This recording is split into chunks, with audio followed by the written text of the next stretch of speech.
close to the boat. How long did you say that's been, Danielle? 15 minutes? 10 minutes? Yeah. We've been moving. The poor people stuck in the standby line. That's not moving at all. Yeah. The closest Nemo is at 4:35. How many in your party? Right, don't change it yet. Our journey begins.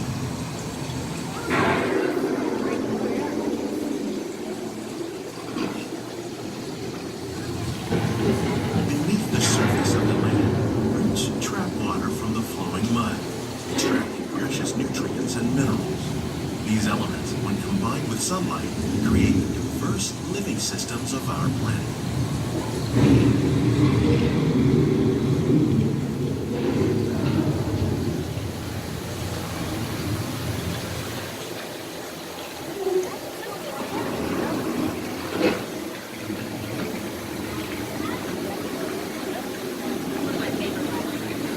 Oh, yeah.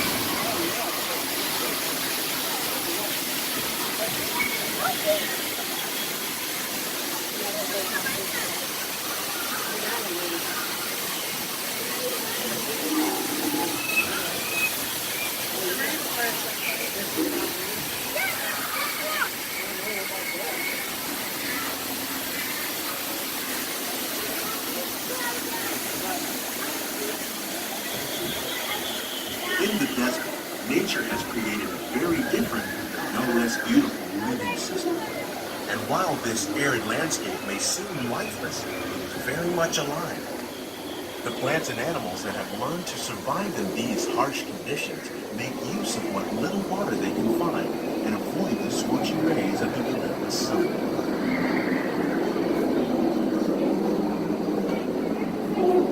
The American prairie once appeared as desolate as the desert, but over time, rainwater and nutrients gradually penetrated the hard surface of this land. Even the hooves of the mighty buffalo helped create the rich soil that would one day become home to the American farm.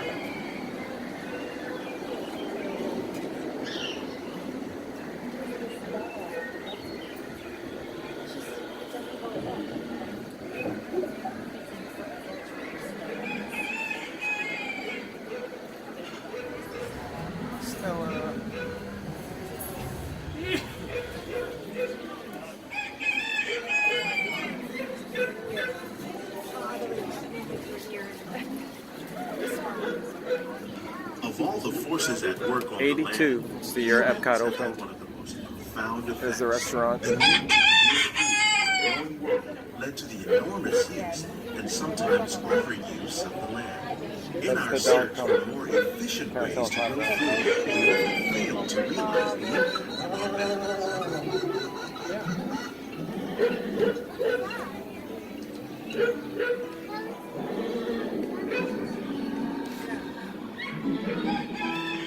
Today, we're learning to live with the land, discovering better ways to grow food that will assure both human and environmental well-being.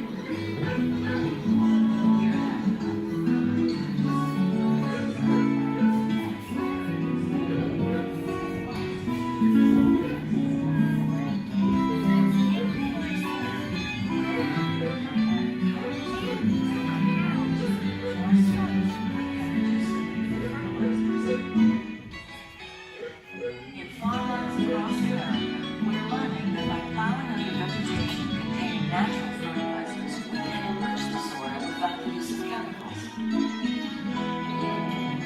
In Saudi Arabia and Mexico, we're learning to produce food on desert seacoasts by developing and planting crops that thrive on salt water. Here at Epcot, we're learning to reduce the need for pesticides by using natural predators like ladybugs and wasps to control pests. In Japan, we're learning that by adding composted leaves and other plant material to our soil, we can reduce the need for fertilizers. In farmlands across America, we're learning that by plowing under vegetation containing natural How fertilizers, will we we can meet enrich tomorrow's growing needs for food production, yet still respect the needs of the land? Some of the answers are being discovered just ahead. To help us maintain these carefully controlled ecosystems, and for your safety, please remain seated in your boat at all times.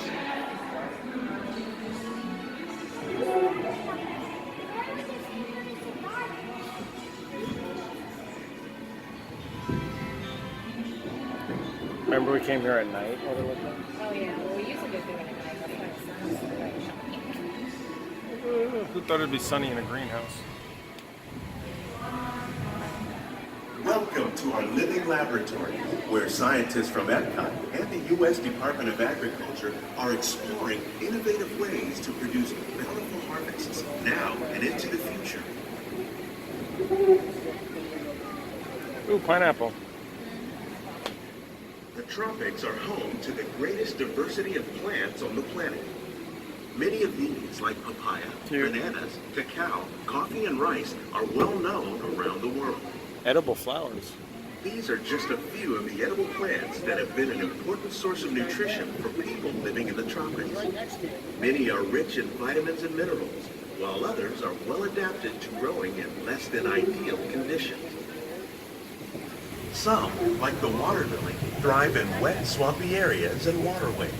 All parts of this plant, even the flower petals, are edible. The starchy root of the plant has long been used to make flour for baking.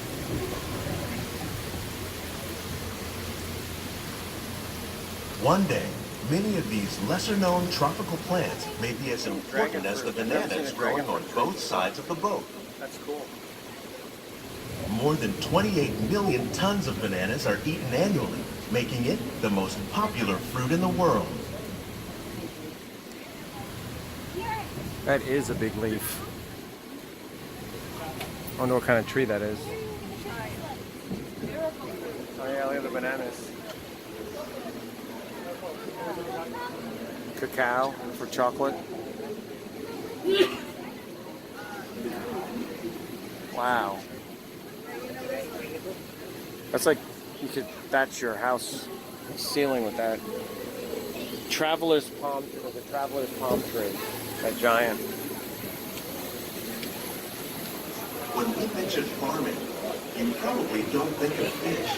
But fish farming, or aquaculture, accounts for nearly half of all the seafood consumed globally.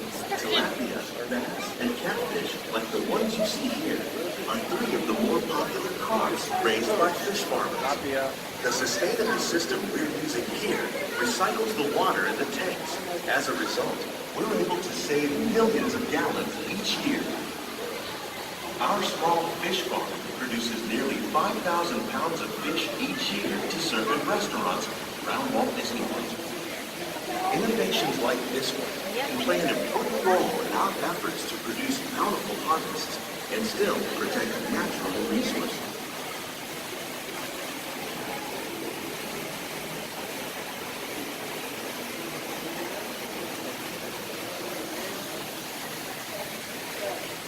Hidden Mickey.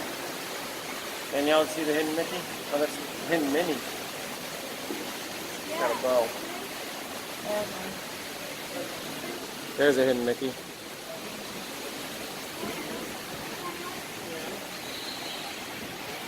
While there are more than 50,000 edible plant species in the world, most of us are only familiar with the handfuls that make up our everyday diet. The common grains growing here, wheat, maize, sorghum, and millet, plus rice, account for nearly 2/3 of our global food consumption. Extremely hot To pepper. increase yields of these staples is an important goal of research around the world. Millet looks cool. It's like a cattail. What is? Oh, that's an ornament, right? Oh, it's a reindeer. I was like, look at the size of that melon. Look at the size of that melon. Danielle, did you know that that was a reindeer nose, or did you think it was a melon? I thought it was a melon. Yeah, I thought it was a melon too.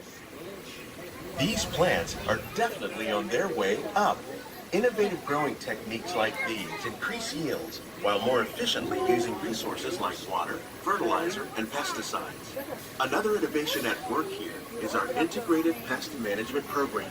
By populating our greenhouses with beneficial insects that prey on harmful pests, like aphids and flies, we are significantly reducing our reliance on conventional pesticides.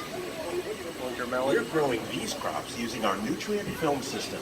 This technique precisely controls and recycles water and nutrients. With it, we can produce over 27,000 heads of lettuce a year in this one small area.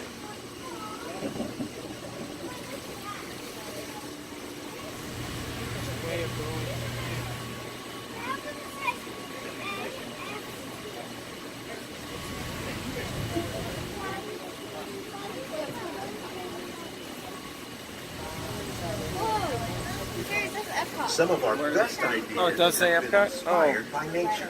Cool. Like The other ones had like a hidden vegetable Mickey. trees. By growing these ground plants vertically, we can increase yields and better control diseases. These crops taste as good as they look. In fact, we serve more than 15 tons of produce from our greenhouses in restaurants here at the land every year.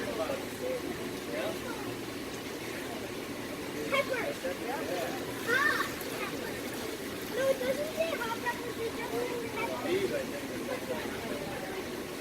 yeah, it's hot peppers.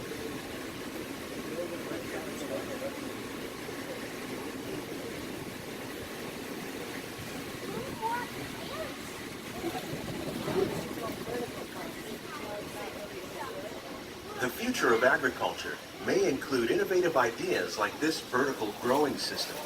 Plants grown in this way use a fraction of the space required by traditional growing methods. That saves water and increases production.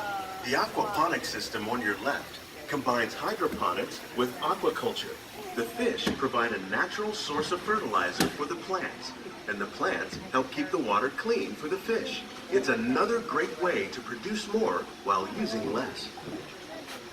In our lab, Epcot scientists are working with the U.S. Department The of lab is Agriculture very on a festive for the number of holidays. innovative projects.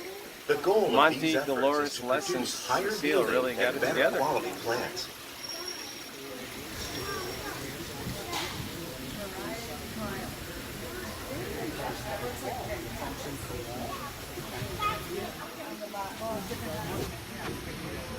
I feel like they're doing a lot for the holidays. Yeah, they really upped their game. Keep your hands and feet inside the boat and remain seated until the boat comes to a complete stop.